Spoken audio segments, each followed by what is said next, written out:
Good morning, YouTube. It is Saturday, July 1st, 2017, and it's 8:43 a.m. I want to thank you guys. I did a video last night before I went to bed, and this is my talk, Lily, I'm sorry. I did a video apologizing for an earlier video I did pertaining to Blacks Who Claim Native American Challenge video. And I got I got up this morning and I saw some of the comments, and so I want to thank you for your feedback and that you hear me. So I feel very retrospective right now, and this video is going to be, I'm going to tell a story. And you guys know I can't get very long-winded, but it's a story that you don't have to listen to in one sitting, whatever. I just feel that I want you to understand me, and I want you to know that I'm not someone who is about putting down people, their heritage, whatever, but I want you to understand through my perspective where I'm really coming from. It's the intent of an individual that's the issue in most situations, I believe. And so my story is going to be about myself, my experiences as it pertains to my own identity. And growing up in the United States, identity was a major play in everything I did, and it was very difficult for me. And I've shared many times that I've done DNA tests that I shared with you guys. I was told about the certain backgrounds and heritage that I was told that I have. But in my family, race and identity wasn't really discussed that much, and I didn't know my background. I knew I have black ancestry and white ancestry, but, because of what my parents look like, that's evident. But it's something that really wasn't discussed much, and maybe it's because my background. I'm a third generation New Yorker. My grandparents came from the Caribbean, all different islands, three different islands. I think maybe part of his culture in the Caribbean is that the islands are small. Some are larger than others, of course, but people know who you are. People know. Word gets around. You can't hide a secret in the Caribbean. Not like up here, because the land is so big here. You can hide your story. You can hide your identity. You can move to a new location if it was, when it's possible, and start a new life. So it's something, that it wasn't a big thing. You are who you are. Okay, you look like a black person or you look like a white, so that's what you are. You live according to your wits, and you do the best you can. You know. So that's in that aspect. But being here in the United States, living in New York City, because I'm not coming from the South, I may not sound exactly like other blacks. And so I was asked often what my background was. And I didn't know. I just know, I'm me. So I remember, I think I was 18 years old when my family had taken out these photos of our relatives. And that's when I was discovering my Caribbean background. And one of the stories that was being discussed was on my father's side, my father's mother's side. And it was the story how she met, let's see, my grandmother was a biracial. She had a West Indian mom, a very black-skinned West Indian mom from Antigua. Antigua is not a lot of mixing. You find a lot of the former British colonies in the Caribbean is overwhelmingly very little mixing of blacks. I mean, the blacks aren't mixed as much. It's almost exclusively black. And yes, the former British colonies did bring people from India and China to the regions, but basically, during the time of slavery, whatever, it was almost exclusively black. And of course, they are mixing, but it's not that much. So her phenotype was very African looking, and this particular ancestor had all her children with European men, and one of them was from Portugal. But I think actually might have been actually born in Madeira, which is a Portuguese colony that's right off the coast of Africa. So either way, the story was that she met the guy on a ship, but it wasn't told to me in the full context. The story I thought was that maybe she's coming to the Americas for the first time. That's what I'm thinking, and that she came from Africa. It was a question whether she was coming from Africa and she met this Portuguese man, and it was said that he might have been a sailor or captain of the ship or something like that. So I'm thinking, okay, a captain of a ship and a black woman, or possibly from Africa. So I thought, oh, okay, well, I know the Portuguese had colonies in Africa, and I remember, I'm sorry, no, I keep looking up. When I think, I look up to try to remember better, but I remember being told that he had offered her like a trousseau, like, I give you this, and you be my wife or woman or whatever. And she said okay, but she had a twin sister, and said, well, if I'm to come with you, my twin sister has to come along.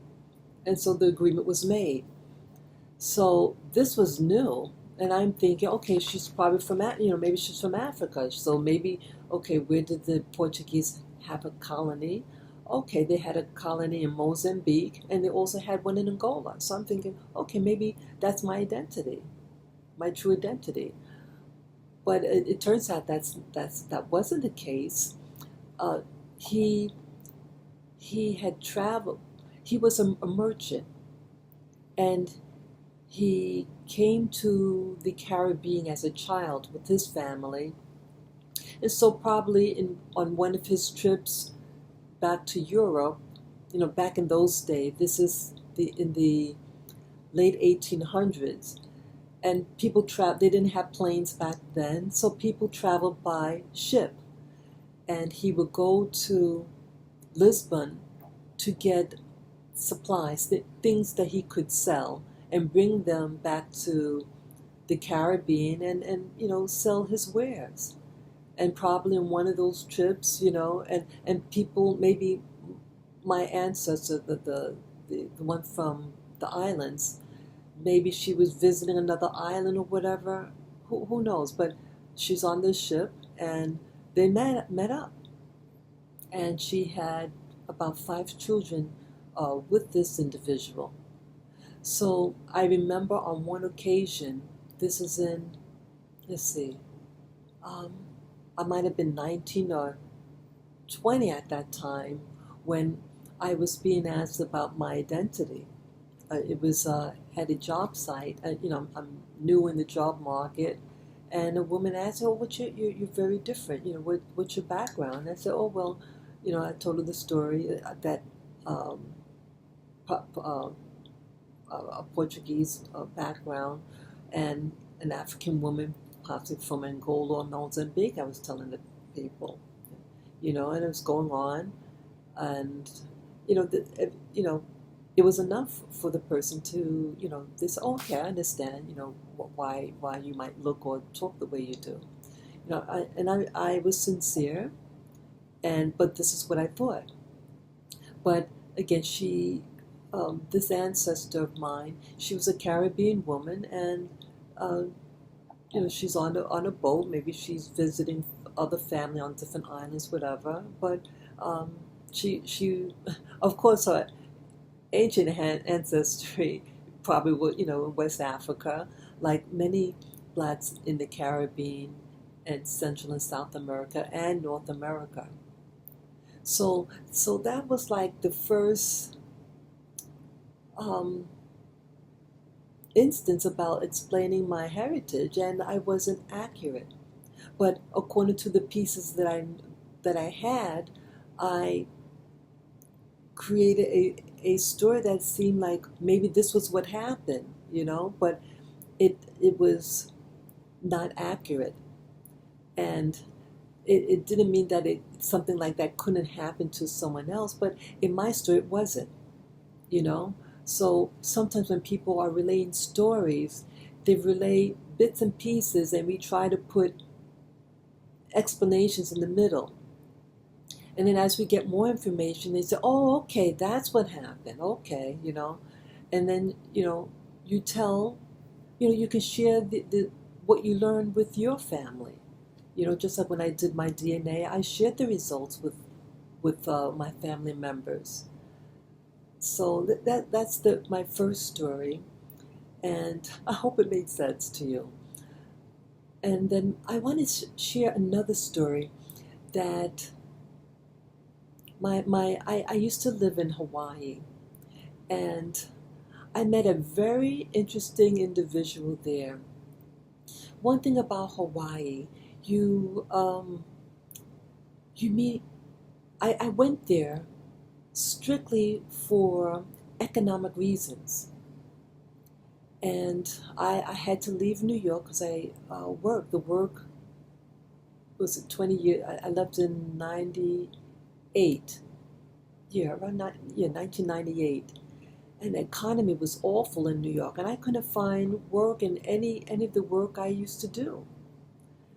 So I felt forced. So it wasn't anything glamorous. It was strictly economics when I left.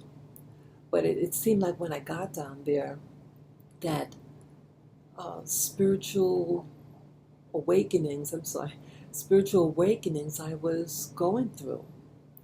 It was not a glamorous time there in Hawaii. I stayed in the island of Maui. It is a beautiful place.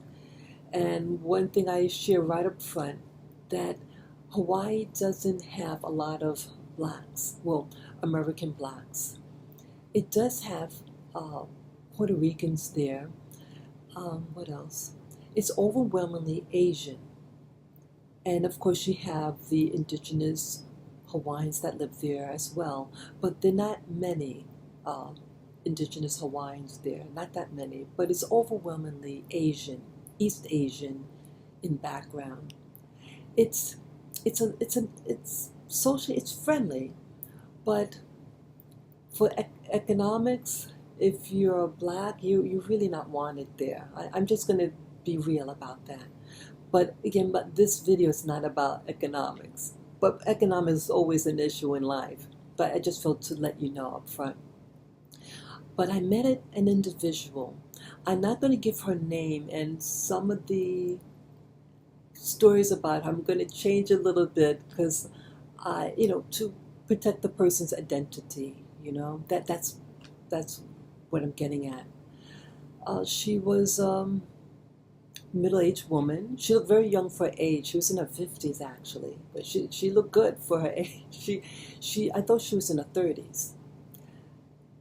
I met her. Let's see. I was at a low period emotionally.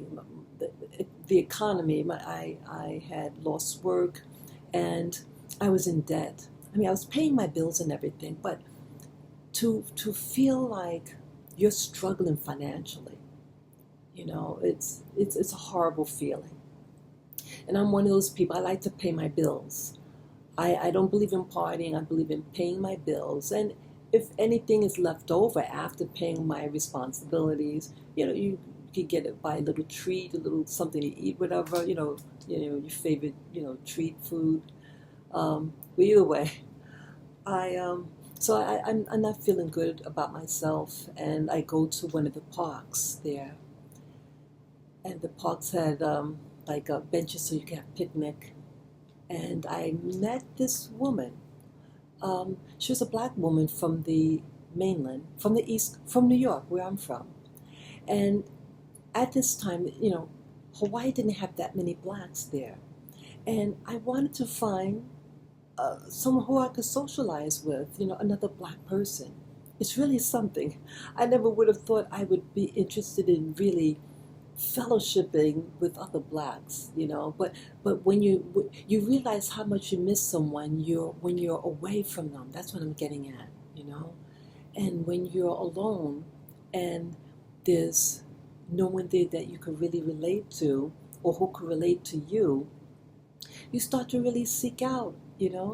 So this woman, she was eccentric. Uh, she carried herself in a very unique way. She was she lived in her car. She fashioned her car very exotic. Let me put it that way. Very exotic. If that car was here in New York or anywhere in the U.S. mainland, she'd probably be pulled over. She had all her belongings in the trunk and inside the back seat of her car. Um, at this park or picnic area, she had a display of stuff, religious paraphernalia. She dressed in like the Hebrew Israelites type of costume. She looked kind of crazy. I'm just being real, but my desire to fellowship with other people, with other black people, was so strong. I overlooked her uniqueness, how she carried herself. I wanted to talk to somebody. I wanted to just share, just be a part of someone. And so when I saw her, um, and I think I might have seen her once before in town, but I said, let me take a chance. I said, I was just my curiosity, and I'm a very curious person, and so I said, could I talk to you? Could I come over? She said, sure. So I woke up because I want to give her space. But I was just curious about her. And we had a nice long conversation. And I befriended her for about a 2-week period. It was very, very intense, very, very unique. It was an adventure. She lived in this, at nighttime she would sleep in this. It was like a little cottage. It was smaller than a garage. It was just big enough so that you can kind of crawl in it. It was a storage place. And at nighttime she would stay the whole day at the park. She played these tapes of the Bible, and she played this flute. Just really eccentric. She was very entertaining, and she liked natural foods. She'll cook, like she introduced me to, what was that, couscous, and then she'd cut up this fresh garlic and sprinkle it on it. And then she had this soyu. In Hawaii they use we call it soy sauce, but this was a brand, soyu, and she sprinkled soy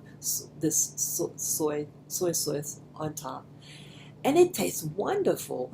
I said, wow, she made it.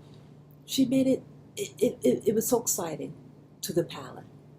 And she showed me where she lived, where she slept. And I thought it was like an interesting world. She was sharing me her inner world, and I don't want to imply anything of any lesbian or gay thing. No, it was nothing like that. I just want to put that out there. It was just a friendship.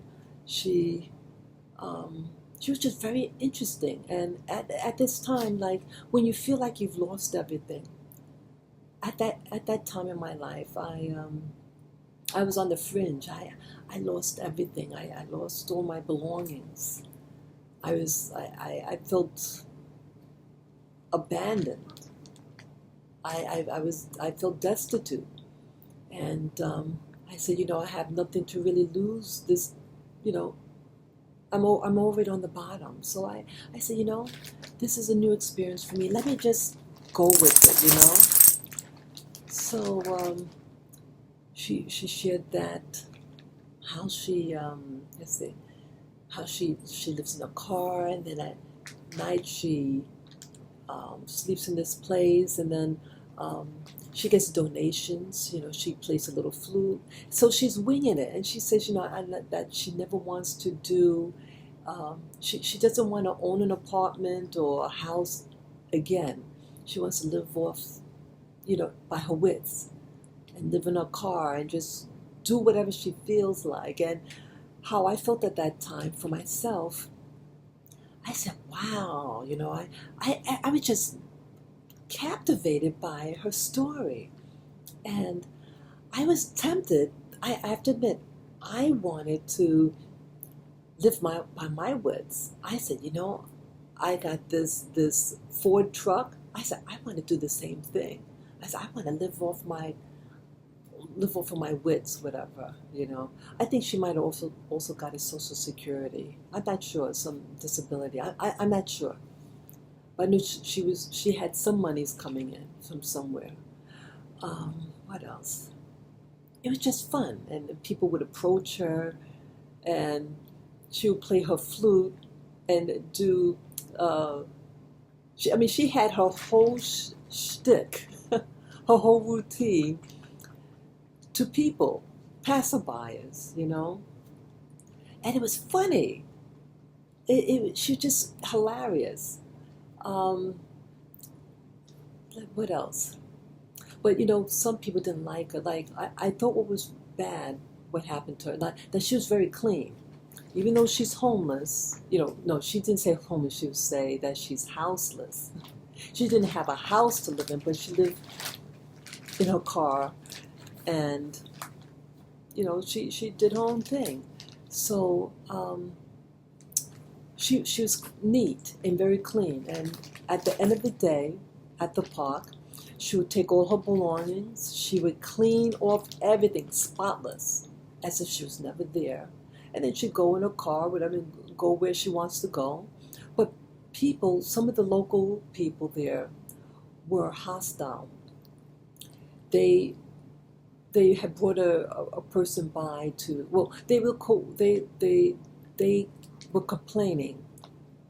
They said that they will complain about her if they didn't let them have her beach spot, her bench, her picnic bench. There are many picnic benches there, but they wanted that one.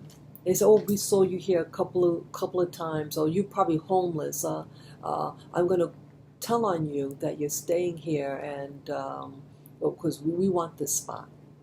And I was very angry. It was horrible, and I know it was. I felt it was more racially motivated. Okay, she could be homeless. Someone could be homeless in Hawaii. There are a lot of homeless people, mostly whites. Not that many blacks there. But here, this lady, she lived in a car, and clean, didn't bother anybody, and they, so she was forced to move to another spot, and she would get there, it's first come, first serve.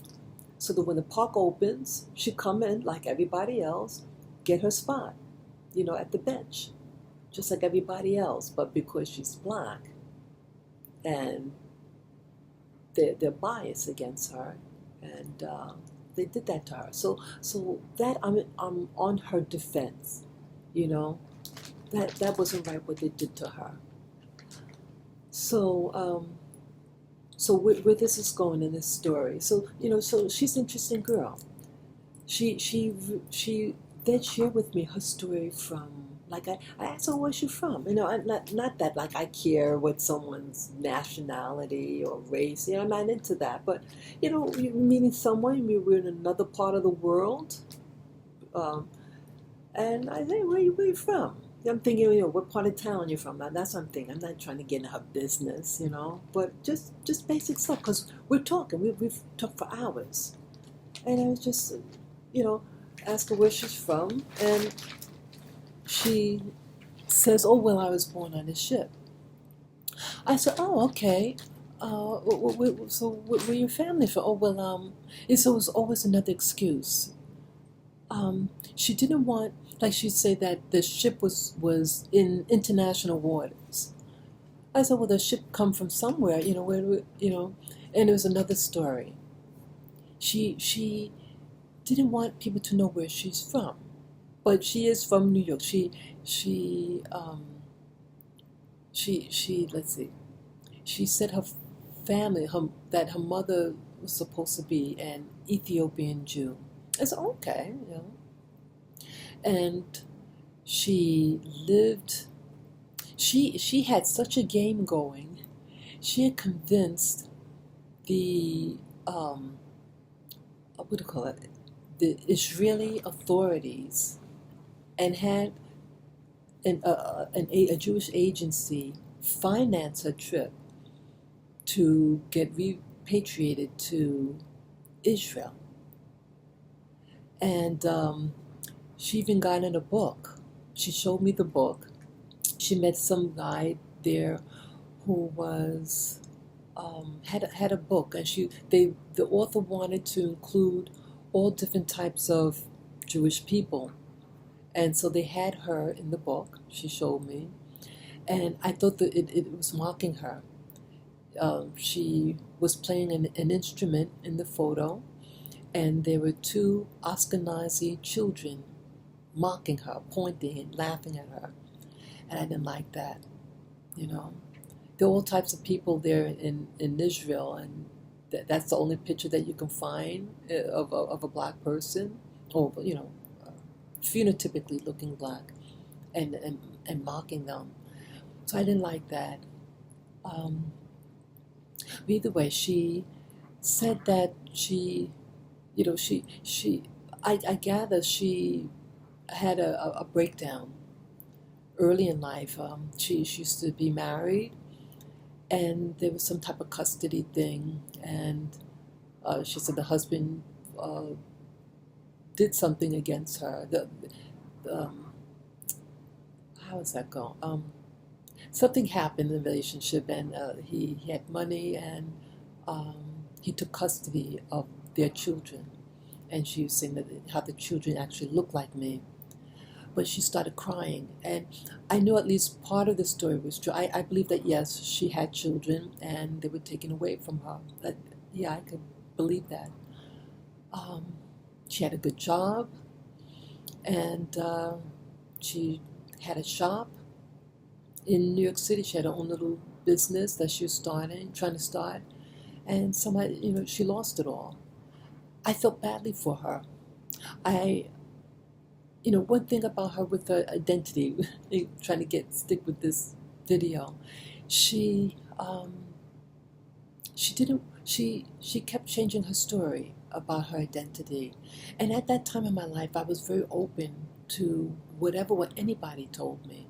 I was at a low period in my life, and so I know we're hurting, and so what you wanted to share with me, okay, that was what it was.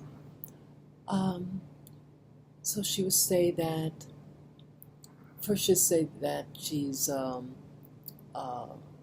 an Ethiopian, and then she had different names according to who she talked to. She gave herself a Hawaiian name, you know, something associated with Hawaii.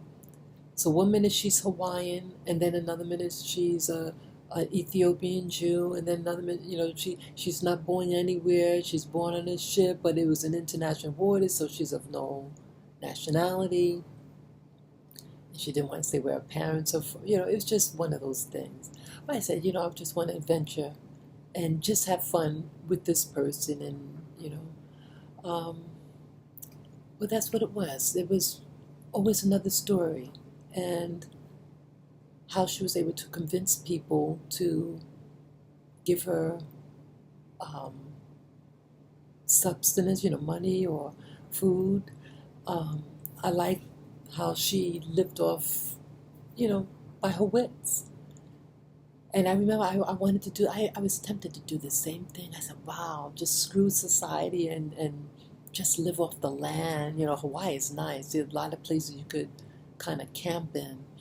And yeah, it was very mystical, that experience. I just felt badly for her that, you know, she couldn't just be one thing. She didn't want to just be her. And there's just many inconsistencies of her story. But one thing I could say that's definitive, that she was a hurting person, that she fell into there was some drugs involved. Mostly marijuana, I think, with her. Um, just a lot of stuff. And so I shared this story about her that, many of us, we're ashamed of our backgrounds. And we want to create a story for people to believe. And she was one of those people. She just had a breakdown. I'm thinking, hey, if she's from me, why did she leave? She left Israel, and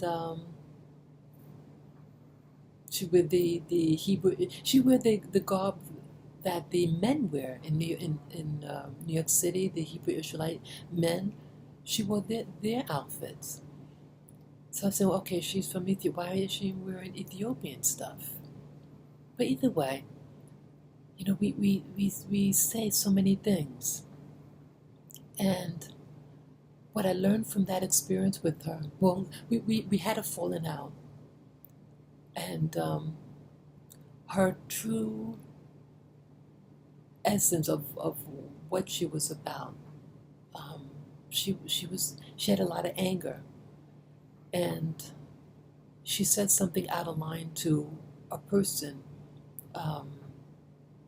that I thought was totally out of line. And I was afraid too. I was afraid, like, when you're like the only person that looks like you, people judge. And by association, they'll think that you're that too. And I'm not about what she was, what she had done. I thought she said something out of line to someone, and it just escalated the argument. And I'm there alone. I don't have family there. I went there to Hawaii by myself, and I was afraid. I was afraid because things could be twisted, information, and I liked this park, and I didn't want someone to say, well, because I knew of this person, that I'm banished from this park. I didn't want that to happen to me, But her true character was really manifesting. I said I was able to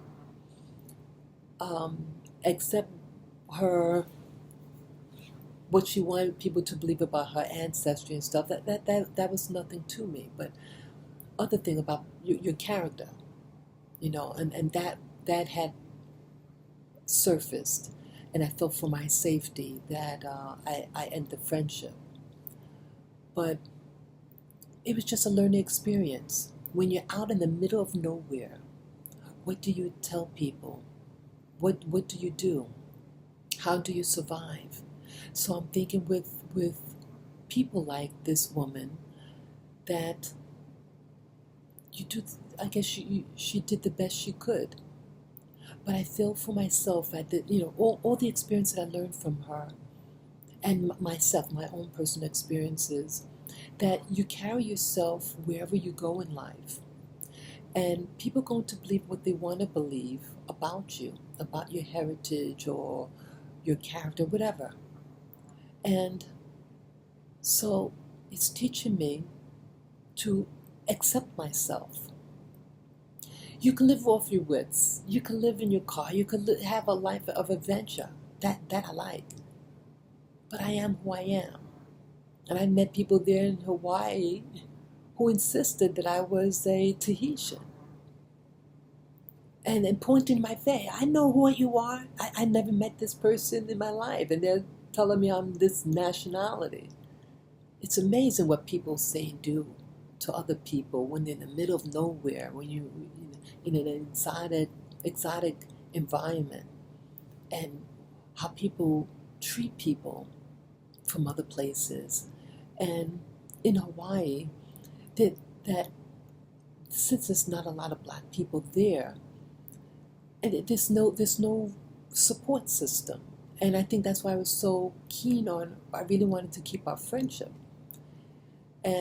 But there's a point where you have to say, enough is enough. When your safety is could be hampered, or your reputation based on what someone else is doing, you're gonna think twice.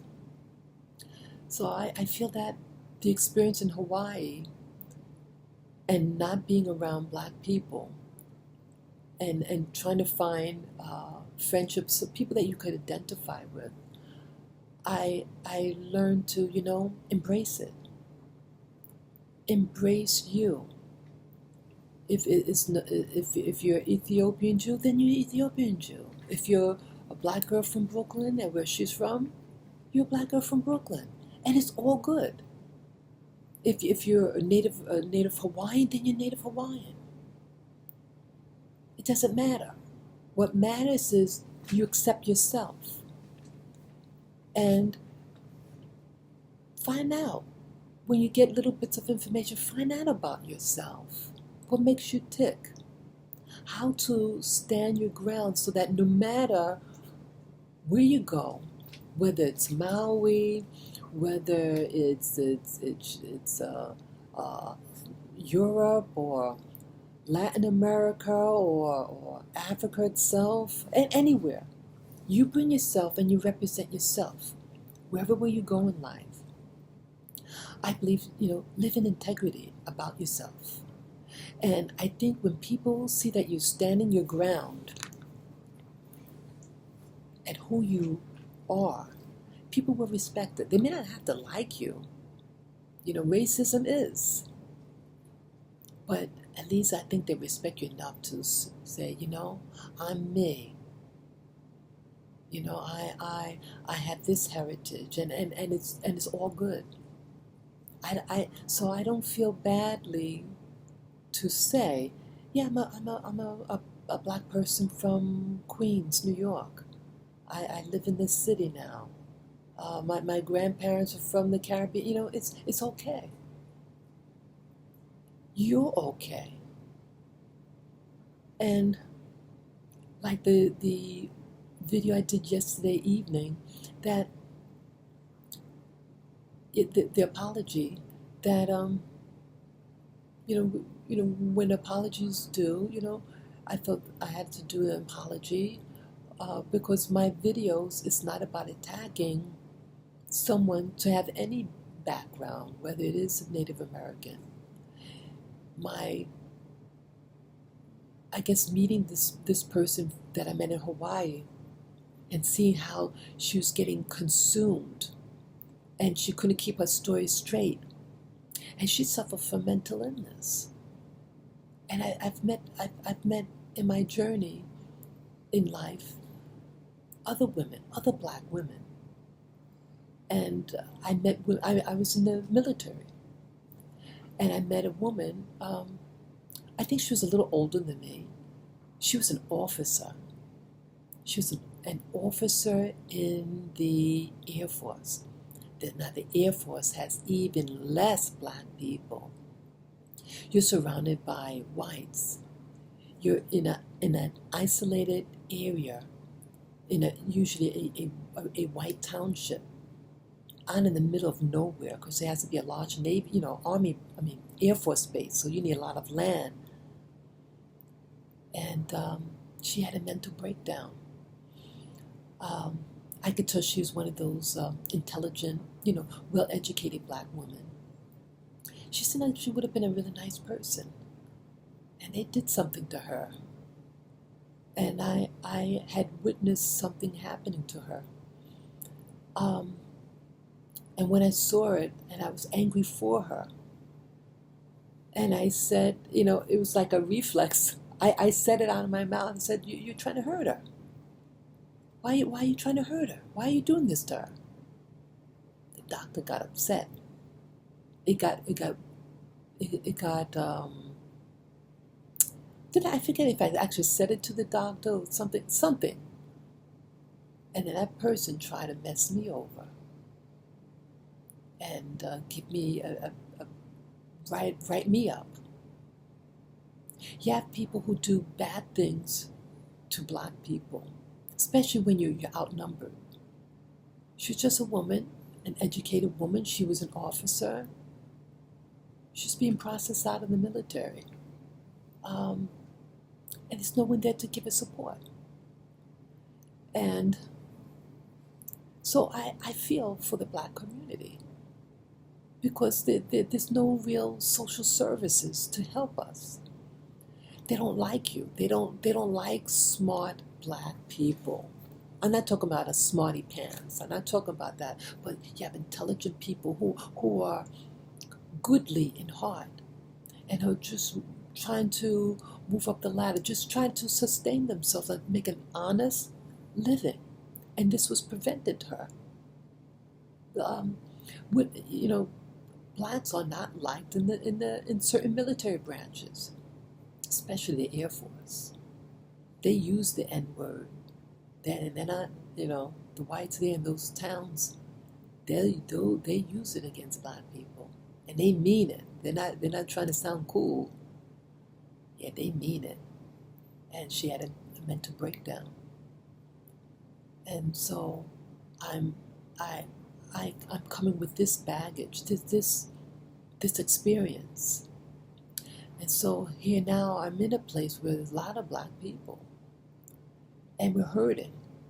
There's so much homelessness, so many homeless black people where I live in New York City. And so many of us want to latch onto something that they feel will pull themselves up to be liked. It's not making people like you more by disguising who you are. But again, you are who you are. Whether it's just 1% or 100% of something, you are who you are. But we're not liking we're not helping our community. We're just floating along, and we'll tell people what you want them to believe. We're not supporting each other. Just like that woman that lives near my mom, and how she has no allegiance to the blacks in that community, anybody. She associates with being Native American, which is cool if she wants to be Native American, but then you live in a black neighborhood, and she doesn't love us enough to permit people to have a bench to sit on to wait for the bus or the element. She said, well, they can just run for the bus. You learn the schedule, and when you see the bus coming, just run for it. But it's a dangerous street, I have to add. And people have gotten hit by that area. It's a very dangerous intersection. And I just felt, wow, are we become this callous? We want to be everything else, live and benefit from what is good in the black community, and then you don't help us. And I feel this way about with Obama. President Obama, he was raised in an Asian community. He had white. He was raised with his white grandparents and mom. He lived in Indonesia and lived in Hawaii. And both places are heavily Asian, you know. And he comes to Chicago. He says he's going to do what do you community what do you call it, community, I forget the term, when community activist, something like that. They got him in politics, you know. They accepted him. We're very accepting.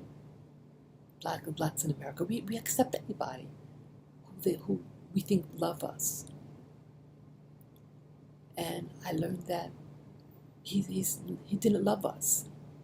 He didn't love us enough to support our needs. And then when he was leaving office, he said, if you don't vote, you know, you're going to change my, you know, you're going to change my legacy or something like that.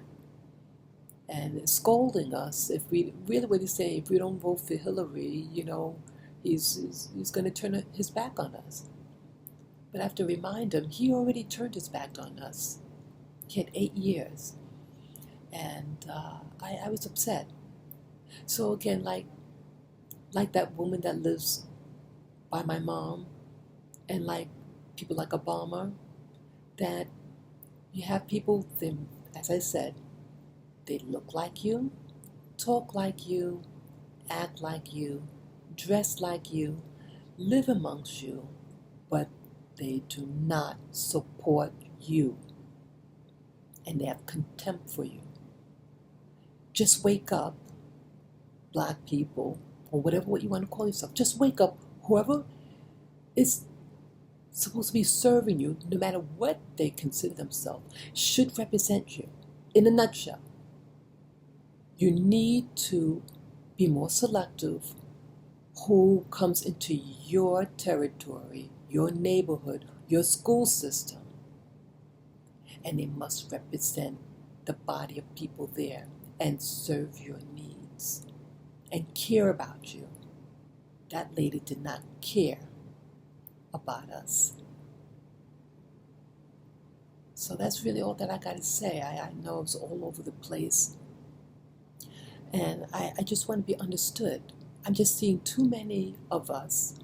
And we could be mixed race. We could have all that salad in us. It's okay. You're okay no matter what you are. Just care for yourself and support one another. Period. Love yourself.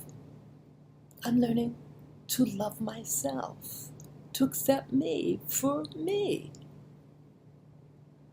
So it doesn't matter what race I am. I don't care. I'm learning that it doesn't matter about race. I just want us to wake up. I feel there's a new dispensation going on in the world today. And that race is really not the issue.